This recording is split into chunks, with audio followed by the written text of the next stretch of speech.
তেজপাতা, এলাচ,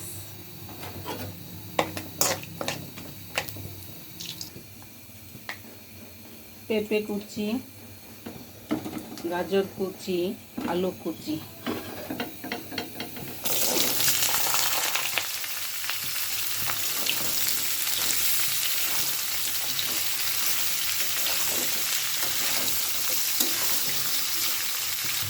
পরিমাণ মতো লবণ দিয়ে দিলাম।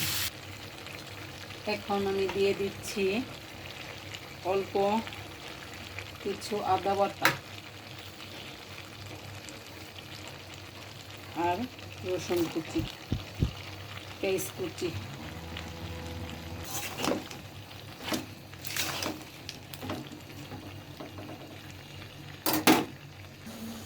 এখন আমি দিয়ে দিব পাকা টমেটো, সিম, মিষ্টি লাউ।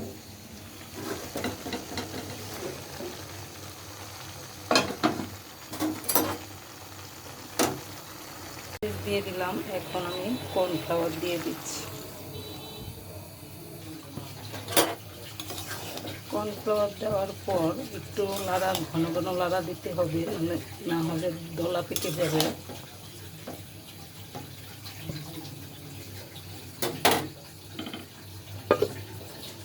আমার চাইনিজ সবজি ভালো লাগলে লাইক কমেন্ট করবেন। ধন্যবাদ।